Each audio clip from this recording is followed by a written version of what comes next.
start recording. Okay, so if you want, take a moment. You can actually write this in your notes, this example, and then I'll go over it with you. Okay. So take a moment. I think it would be nice to maybe just do one together to see if you have any questions. Although I think you're pretty comfortable with the material based on the homework scores I've seen for section 6.2. Let's at least look at one of these together. Okay, so take a moment to copy this down. All right.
Okay, so we have a problem here where we want to find a volume. Okay, and this time the volume of the solid is obtained by rotating the region enclosed by the curves y equals x squared and x equals y squared about the line x equals -1. So these kind of problems, okay, it's very important that you draw a picture first. Okay, and so we have to draw a picture of the region, and then we are rotating the region about this line x equals -1. So this example, Jinxon, I'm doing one of the examples from the video. Okay, one of the examples from the video. But yes, feel free then to watch the video posted under section 6.2 course content in the course content folder in Blackboard. Feel free to watch that video, and you can take notes on the other two examples. But based on what I've seen from the homework, it seems students have a reasonable comfort with this material. But I'm just for extra measure, I'm just doing this one. Okay, Jason?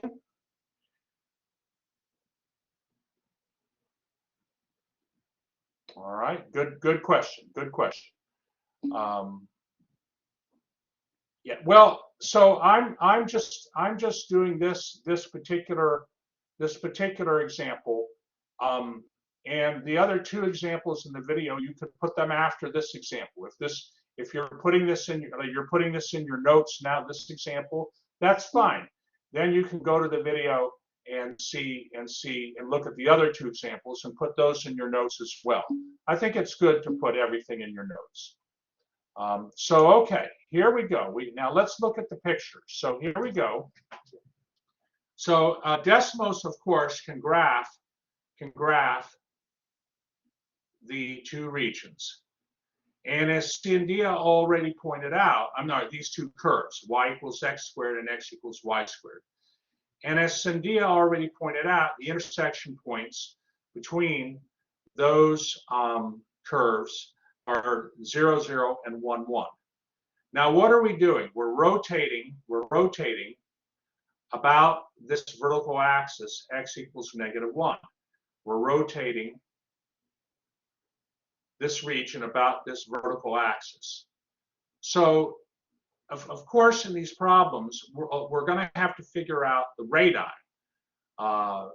for outer and inner volume, but we'll get there. So, the reflection of this region here, the reflection of that region, when you rotate it about the vertical axis x equals -1, would be this region here. And we're rotating that region around that vertical line x equals -1. And so, I try to show, I make these little circles just to help with the picture.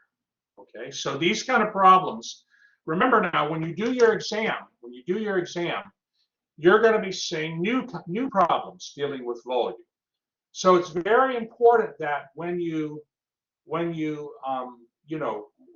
study for the exam, it might be worthwhile, when you study for the exam, to redo these volume problems and not look at the help aids. Okay, because I'm thinking sometimes students might be looking at those help aids a little bit too much.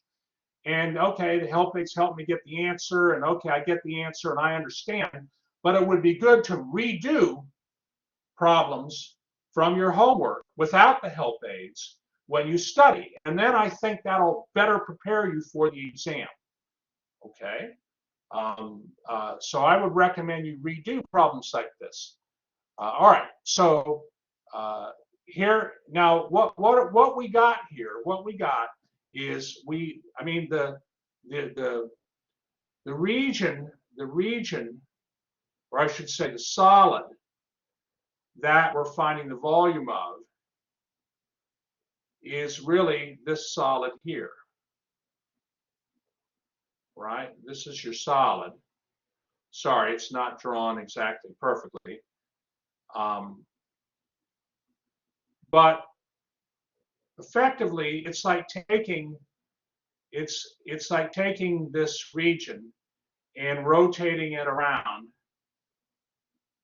an axis, and it's like, I don't know, it's like think of a cupcake, but not with the icing in the center, something like that, a weird looking cupcake. Okay, but to find this volume, we're going to have to figure out, well, what's the volume of the outer solid that has these red sides as its edges, and that would be the y equals x squared, or x equals root y. This would be your outer volume, and the inner volume would be then this solid that's formed by this rotating the parabola x equals y squared about that line. And so this is your inner volume.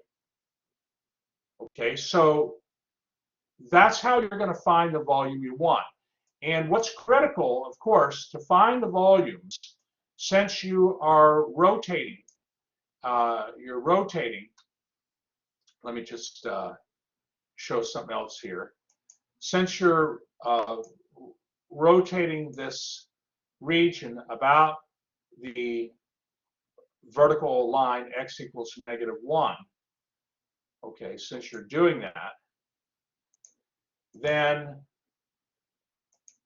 in terms of like a disc, the disc would be a horizontal disc. The disc would be a horizontal disc, and the horizontal disc would have width delta y. And so that tells you you're going to be integrating with respect to the variable y. So just like with section 6.1 areas, section 6.2, you have to decide if you're going to integrating with respect to x or with respect to y. And since the cross-sectional area of the discs is a circle, then the area, the cross-sectional area, A of y, would be equal to pi r squared. Okay, so remember, volume, you can get volume. You know, you have the one formula. Volume is equal to the integral from A to B of the AX dx. Okay, that's one way to get volume. But it's not going to apply here because you have to integrate with respect to y. So the volume would be equal to the integral of the cross-sectional area, that's a function of y dy, and your limits are c and d. So this here is how you're going to be doing it for this problem. You're not going to be doing it with that formula there. And so you have to determine your radius, because the discs that you're using here have they're cylinders, and the cross-sectional area of a cylinder is the area of a circle. So the area of a circle is pi r squared, and so you need to determine the radius.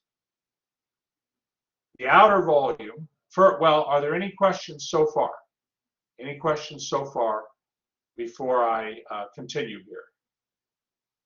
Professor, so if I understand correctly, when you try to figure out the area of um, of two curves like that, if it's with the x axle, you Right. Well, yeah. Hold on. You're not finding. So what you're finding is, like if you just draw. You see that little circle there I'm drawing on the picture? yes, yeah, That's a circle. Cross-sectional area is A of y. And A of y is going to be pi times the radius squared. right. Now look how the circle's drawn. Look how the circle's drawn. This circle is drawn to this x equals y squared function. So the radius, okay, so how do you know the difference? How do you find the radius? Well, that's this distance here. That's, hold on, sorry, one moment. That's going to be this distance. This distance. So that's a difference of x values. If I were to give you like a number line, an x number line, and put a 3 here and a 7 here, what's the distance between 7 and 3? You'd say 7 minus 3.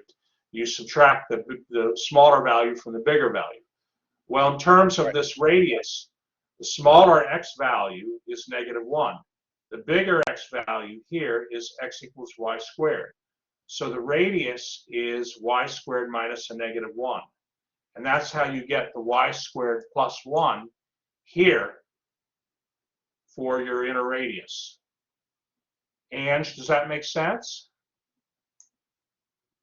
Yes, yes. Thank you. Okay, does that kind of help clarify things?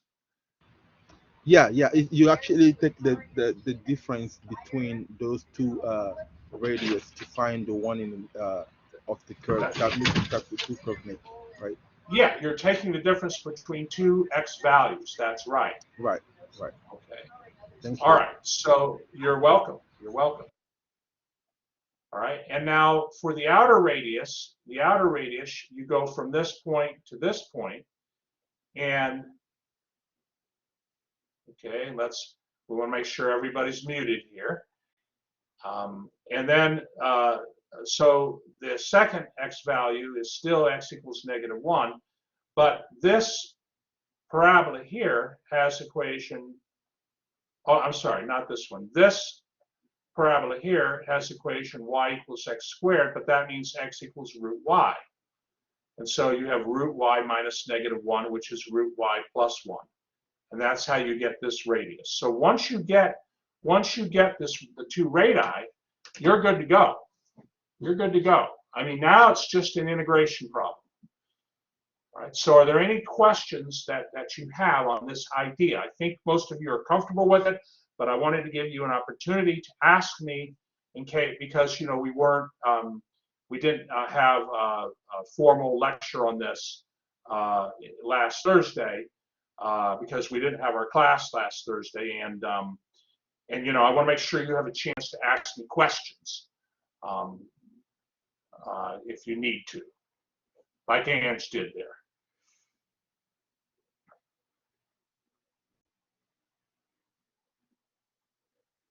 All right, everybody's comfortable then?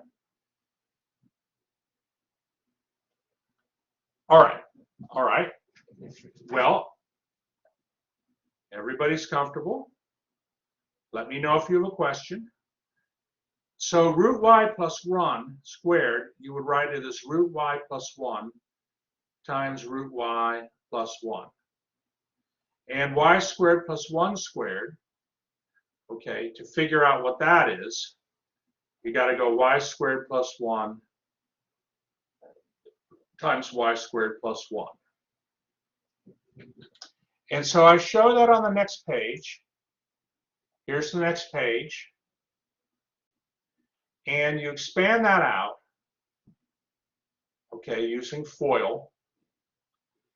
And you're going to have the difference of these two integrals. Now I can combine these two integrals as one. If I could write this integral here as pi times the integral from 0 to 1 of y plus 2y to the half plus 1 minus y to the fourth minus 2y squared minus 1 dy. We could do that. We could certainly do that. Generally, I don't like to juggle too many balls at once. I don't like to have, I mean, I got two separate integrals here. Why not just evaluate each of them separately?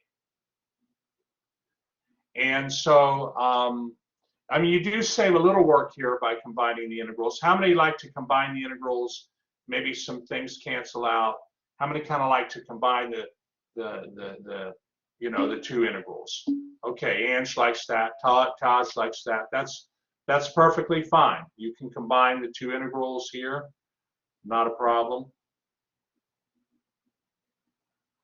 Okay, and so when you can combine them, the antiderivatives are not hard for each of these integrals. They're easy. They're like calculus 1 antiderivatives. And you're going to substitute in 1 and 0. And when you substitute in 0, into the antiderivatives, you're just going to get 0. So I just put a big 0 there. Please let me know if you have any questions.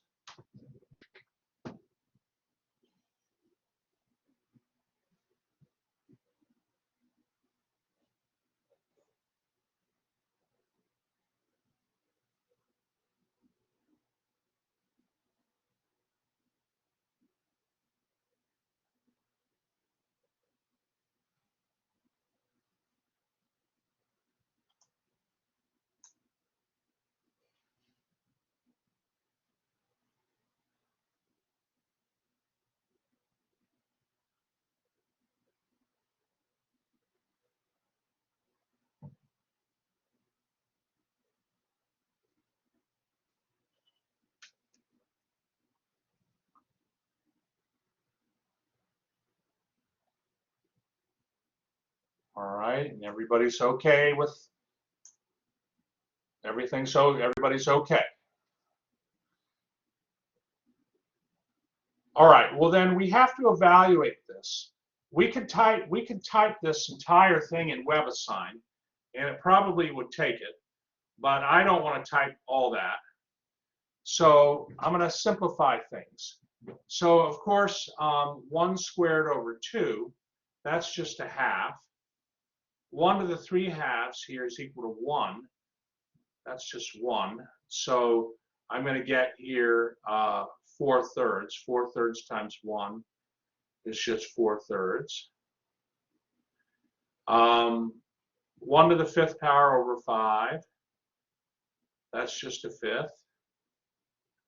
And 2 thirds times 1 to the 3rd power is just, well, 1 to the 3rd is just 1, so that's 2 thirds. Okay. So if we evaluate this, then we go to the next page and evaluate it. You know, here's everything. And, you know, WebAssign likes simplified radical form. Okay, so I want to preserve these fractions. I don't want to enter a decimal in WebAssign because it could say that decimal is not close enough to the right answer, and then you get the problem wrong, you know, and on the exam too. And we don't want that. You know, WebAssign wants the best answer, and I do too, you know. So, I mean, I don't think it's a big deal saying, hey, you know, common denominators here are 6, we can add those fractions. Common denominators here are 15, we can convert those fractions and then add. And then, you know, this answer would be fine for WebAssign. If you want to go a little further with it, you can get a common denominator of 30 between both fractions, and you'll get 29 pi over 30. So the volume would be of that interesting looking dish, you know, the dish that I want to say this the right. Well, no, it isn't a dish, right? It's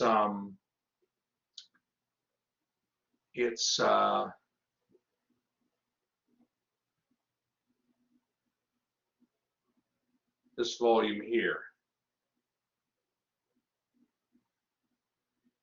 right? You're rotating that around.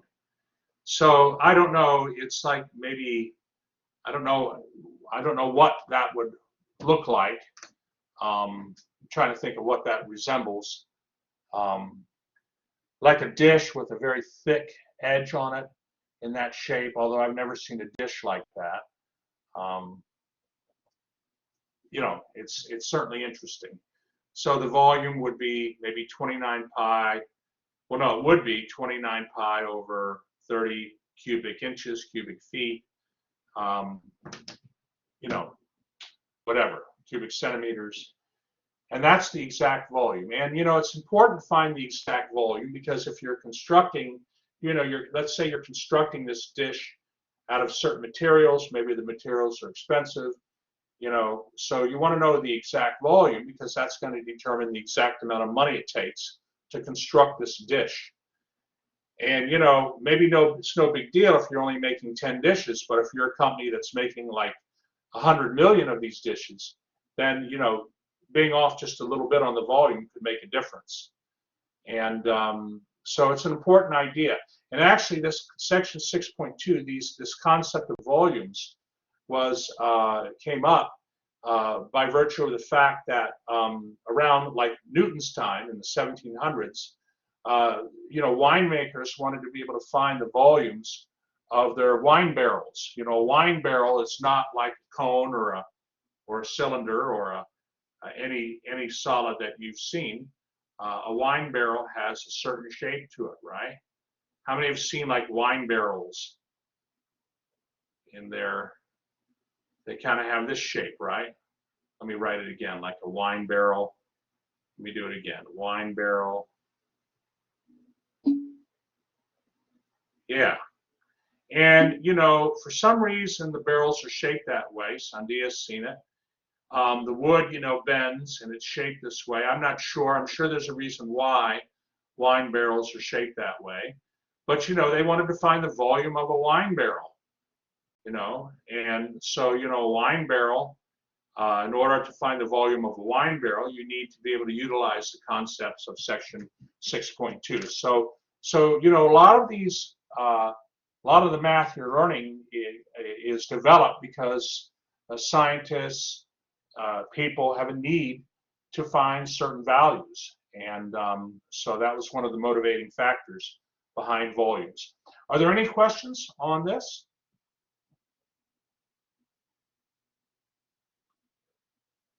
Okay, all right. So I will stop the recording. And again, you're free to look at the other two examples in the recording posted under course content under section 6.2. If you want to, you know, look at those, that recording and look at those examples, that's perfectly fine.